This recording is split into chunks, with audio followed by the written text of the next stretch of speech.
Tenemos en comunicación telefónica al subsecretario de la Presidencia de la Nación, Gustavo López. ¿Qué tal? Muy buenas noches, Gustavo. Te habla Juan Cruz Vieites. Bienvenido a Los Encantados. No, un placer. ¿Cómo están? ¿Bien? Bien, bien. Muchas gracias. Gustavo López también es abogado, periodista y docente universitario. También es presidente de Concertación Forja. ¿No es así, Gustavo? Exactamente, sí. Un partido político que se formó a partir del acuerdo de un sector en aquel entonces del radicalismo con el Frente para la Victoria, y que nosotros lo mantuvimos a partir de la crisis de la 125, cuando Cobo se fue. La vieja Concertación, le agregamos Forja, constituimos un partido político que hoy está en todo el país y que ha ganado, la Intendencia de Villa Dolores, la Intendencia de Río Grande en Tierra del Fuego, que tiene diputados provinciales, diputado nacional, que, digamos, uno de nuestros dirigentes pelea por el Frente para la Victoria en la Intendencia de Córdoba, Daniel Giacomino, así que, digamos, una de las formas transversales que tiene el Frente para la Victoria. Gustavo, corregime si me equivoco. Forja significa Fuerza de Orientación Radical de la Joven Argentina, ¿puede ser? Sí, así era el nombre que tenía. Nosotros lo tomamos Forja como nombre propio y no con siglas, pero cuando Forja se fundó en 1935, que la fundaron Arturo Jaureche, Homero Mansi, De Lepiane, Del Mazo, y a la que se suma después Raúl Scalabrini Ortiz, era Fuerza de Orientación Radical de la Joven Argentina. Eran jóvenes irigoyenistas que, cuando el radicalismo se derechiza, como ahora, pero en aquella época, ellos, manteniendo ese pensamiento nacional, comienzan a elaborar propuestas que después se va a transformar en el primer peronismo, ¿no es cierto? Claro. Digamos, la concepción del Estado de Scalabrini Ortiz, de Jaureche, de todos ellos, termina fusionándose en ese primer peronismo. En homenaje a ese pensamiento nacional, desde cuando se crea la Concertación, nosotros decidimos agregarle Forja, pero no como sigla, sino como nombre propio. Muchísimas gracias por la aclaración, Gustavo, y te llevo al terreno del cual con Mateo Leslie, mi compañero aquí en mesa, estábamos hablando, que fueron las elecciones del domingo pasado en Tucumán. Sí. Con todo lo que pasó, las denuncias sobre fraude, Scioli aclarando que Macri y Massa tenían que admitir la derrota, la marcha que se dio el lunes, también el martes, con cierta represión de la policía que estaba cubriendo el operativo. ¿Qué reflexión tenés al respecto? Mira, a mí me parece que hay que dividirla en dos planos. Una es, algunos incidentes que se han producido en la elección, incidentes producidos además por los dos sectores políticos, la quema de urnas, de 26 urnas que produce el PRO en una localidad, y también la rotura de urnas que produce una interna del PJ en otra localidad, que en realidad no influye en el resultado de las elecciones, más allá de que es un hecho bárbaro y que hay que condenar, no influye en el proceso electoral porque es una cifra insignificante respecto del padrón electoral y del comicio. Claro. Pero yo quiero dividirlo en dos planos. Primero, hablar de una maniobra política. Desde la semana anterior, la oposición a Mansur, la oposición al Frente para la Victoria, venía preparando el terreno para denunciar un supuesto fraude. El domingo a las 8 de la mañana ya estaban denunciando un fraude antes de empezar a votar. Y esto mismo había ocurrido en Santa Fe, cuando el PRO denuncia un supuesto fraude con boleta única. Se vota en Santa Fe contra el oficialismo, que ahí es el socialismo. Lo mismo ocurrió con Romero, con boleta electrónica en Salta. Entonces, yo creo que hay lamentablemente, sectores de la oposición, y esto se repite en casi todos los países de América Latina, un proceso de desestabilización a los gobiernos populares, que lo tratan de hacer como sea, y en este caso es sobre el proceso electoral. La verdad que es imposible torcer la voluntad popular con fraude en la Argentina. Esto independientemente de hechos aislados, que son absolutamente condenables, y un sistema electoral en la provincia de Tucumán, absolutamente arcaico, ¿sí? Pero son dos planos distintos. La denuncia de fraude antes de empezar a votar es una maniobra para tratar de restarle legitimidad al triunfo electoral que se venía a venir, porque 2 semanas antes Scioli había ganado por 35 puntos. Bien. Ahora, después puntualmente, el sistema de elección con los famosos acoples, donde se presentaron 25.000 candidatos para 300 cargos, es un delirio. Ahora esto no significa fraude, esto significa que el recuento definitivo va a tardar 2 semanas. Ahora, también quiero decir que la diferencia de 100.000 votos, digo, la oposición denuncia fraude y gana las 3 principales ciudades. Digo, nadie que hace fraude pierde las 3 principales ciudades. Entonces, claramente la gente en San Miguel de Tucumán, en Concepción y en Yerbabuena votó a la oposición, en el resto de la provincia votó mayoritariamente al Frente para la Victoria, y hay una diferencia de más de 100.000 votos en 800.000. Digo, es imposible. Lo que pasa es que fue una maniobra política, y ahora dicen, porque puede llegar a haber fraude en el Chaco. Mirá, en el Chaco ganó 65-30 Capitanich hace menos de un mes. Y lo más lógico es que gane, digo, hay que esperar, la gente vota, decide quién quiere que lo gobierne, pero si hace un mes fue 65-30, es difícil esperar resultados muy diferentes en las próximas semanas. Así que bueno, nada, a mí me parece que son esos dos planos. Hay una maniobra que, si no puede ganar por las urnas, va a intentar deslegitimar cualquier triunfo, y esto se da, vuelvo a repetir, calcado de todas las derechas en América Latina, contra los gobiernos populares. Dilma Rousseff ganó hace 9 meses y la tienen acorralada, y Cardoso, el expresidente, Fernando Enrique Cardoso, salió a decir, hay que volver a votar. Pero ¿cómo? Si la democracia indica que se vota cada 4 años. No me gusta un gobierno y lo quiero cambiar 9 meses más tarde. Bueno, esto es lo que está en discusión en la Argentina, digo, la estabilidad o la desestabilización del sistema político. El que gana, gana, y el que pierde, pierde. ¿Y hay fraude electoral acá en la República Argentina? Porque... No, es imposible. Es imposible. Pensá que solamente va a haber 5 boletas en la urna, hay fiscales en todas las mesas, hay un control por parte de la justicia electoral. Quien controla el comicio no es el gobierno, es la Cámara Nacional Electoral. Hoy lo dice Alejandro Tulio en un reportaje en Página 12, hay infinidad de controles cruzados, es imposible hacer fraude. Tuvimos una elección, las PASO, hace poco tiempo, hay, ahí se ve una primera foto de lo que puede llegar a ser cada uno de los candidatos que ha pasado a la ronda definitiva. Tiene que salir a buscar los votos que le faltan.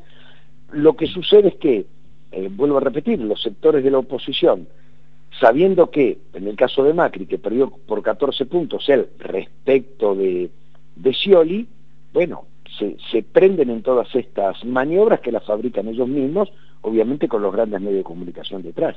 Bien, y hay ciertas declaraciones también de referentes de pueblos originarios que denuncian que en momentos electorales previos justamente a los comicios van a sus lugares punteros políticos y les retienen los documentos por dinero o por comida. Mira, a ver, eso sucedió en otras elecciones, hemos visto esas maniobras. La verdad que solamente el avance del sistema democrático puede hacer mejorar al sistema democrático, y me parece que hemos avanzado mucho en estos 32 años, y si evidentemente todavía en algunos sectores del país esto sucede, significa que hay que seguir avanzando, muchísimo más. No puede haber sustitución de identidad. Digo, eso ocurría en el siglo XIX y hasta 1916, no existe la sustitución de identidad, no es que alguien va a votar con el documento de otro. Y estamos hablando de un padrón de 20 millones de personas, o de 20 y pico de millones de personas. Digo, vayamos al ejemplo de Tucumán, sobre 800.000 personas que votaron, cuando hay una diferencia de 100.000 votos, es imposible. Digo, el fraude que puede existir en una mesa, con una boleta, con 10 boletas, no permite torcer la voluntad popular. Y me parece que hay que trabajar, creo que es un buen momento para que el sistema político empiece a discutir cambios en el sistema electoral. Hay que discutir qué sistema, con qué boletas, porque en una provincia se vota de una manera, en otra provincia se vota de otra. Digo, boleta única tiene Córdoba, que es una sola boleta para todas las categorías.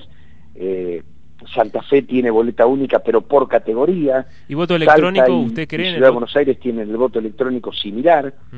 Digo, hay que decidir, hay que discutir en la Cámara de Diputados y en el Senado qué sistema. Pero yo, para tranquilidad de todo el mundo, es imposible hacer fraude en una elección. Digo, y pongo el ejemplo más claro, es Néstor Kirchner, habiendo sido presidente de la Nación, siendo Cristina presidente, Scioli gobernador, perdieron contra de Narváez en el 2009. Digo, acá el que gana, gana, y el que pierde, pierde. ¿Usted cree en el voto electrónico? Depende. Aquí en la Argentina no se usa el voto electrónico, se usa el voto con boleta electrónica. ¿Cuál es la diferencia? El voto electrónico en sí mismo fue rechazado, digo, fue declarado inconstitucional por la Corte alemana, porque, digamos, al no haber digamos, vuelvo a repetir, en la Argentina no hay voto electrónico, sino que hay boleta electrónica. Yo creo que hay que mejorarla, porque cuando hay mucha cantidad de candidatos, como fueron las PASO porteñas, no se pudieron usar.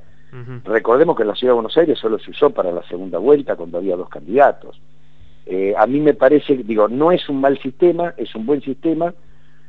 Si es electrónico o es en papel, a mí me parece que lo importante es la boleta única, que eso sí es una garantía de tranquilidad para todos, pero hay más de un sistema de boleta única. Entonces, yo creo que es un buen momento para discutir el sistema electoral.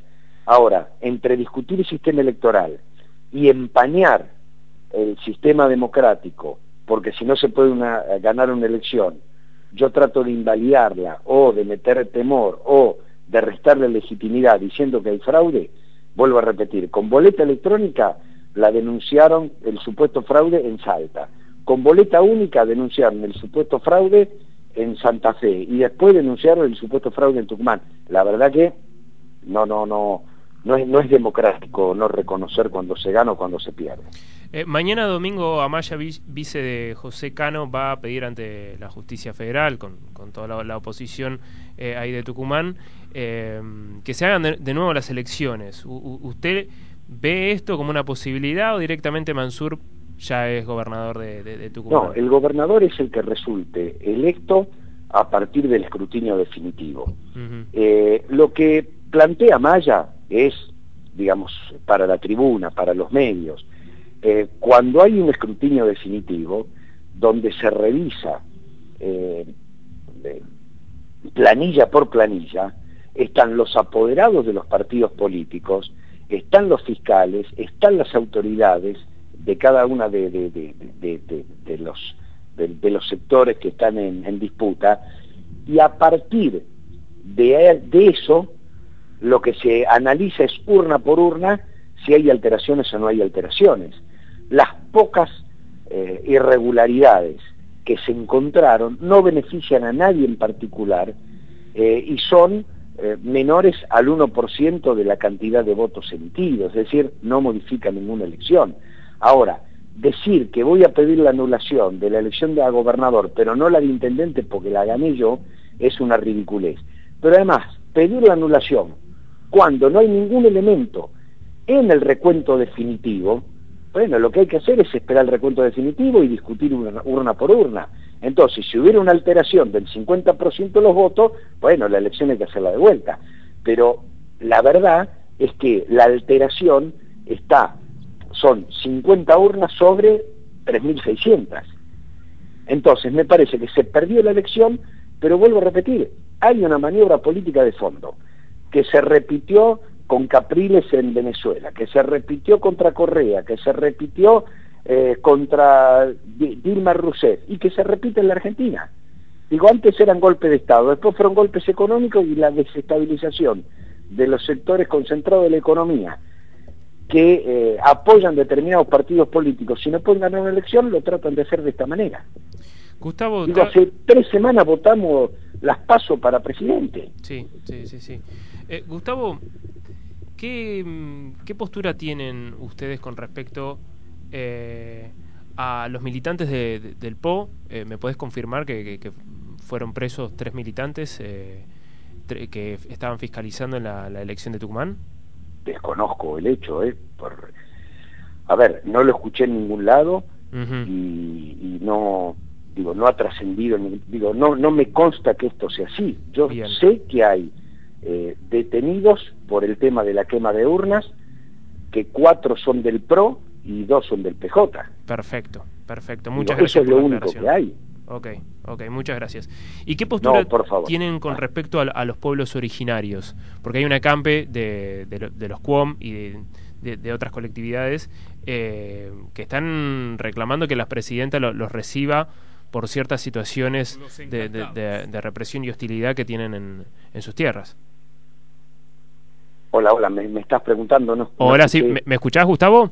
Sí, mira, el acampe de Félix Díaz es un acampe que lleva muchísimo tiempo. Él representa a un sector, a mí me parece, digamos, la situación de los pueblos originarios es una situación que en la Argentina de los últimos 15 se ha mejorado, que es más lo que se habla que lo que se conoce realmente.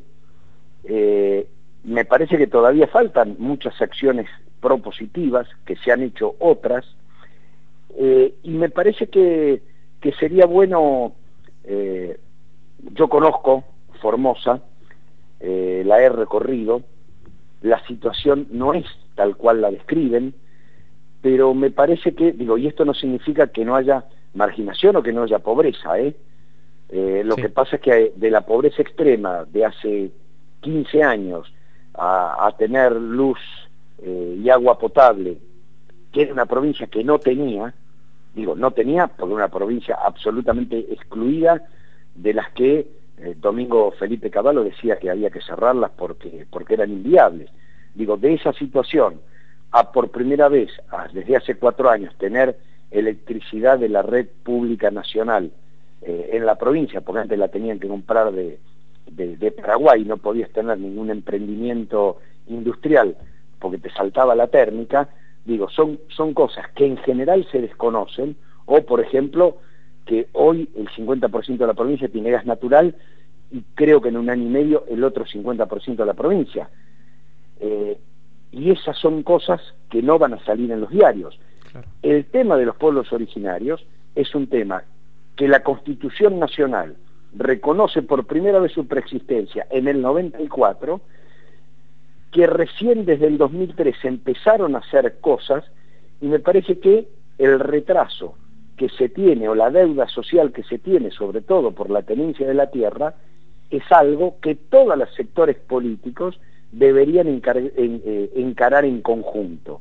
Me parece que es un tema o una reivindicación, en lugar de ser de disputa política entre los sectores para ver quién puede sacar un beneficio, debería haber allí algún tipo de acuerdo para avanzar en una política de Estado que termine de reivindicar algo que es muy complejo, que lleva, yo diría, 500 años, y que por todos los avances que se hicieron todavía faltan. Yo creo que es el sector que todavía más retrasado está en esta situación.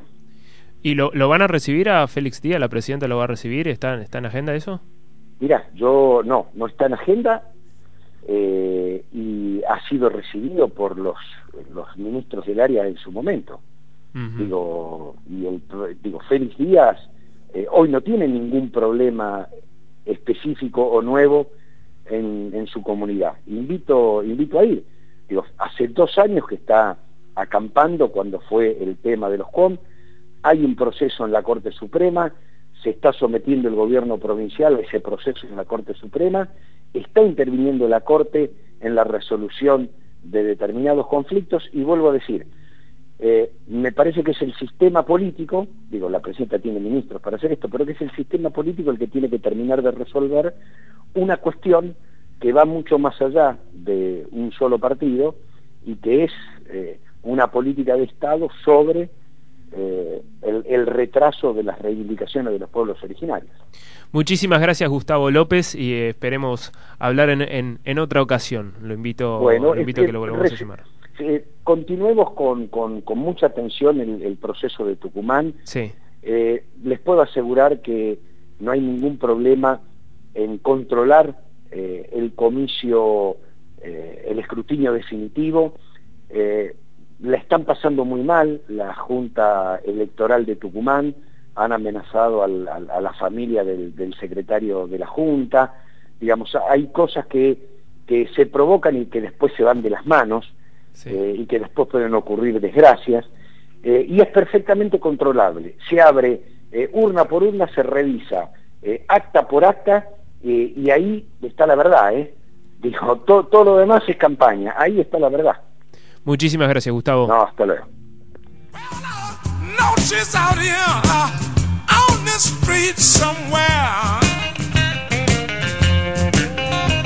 Bien, ahí aparecía la palabra de Gustavo López, subsecretario de la Presidencia de la Nación, periodista, abogado.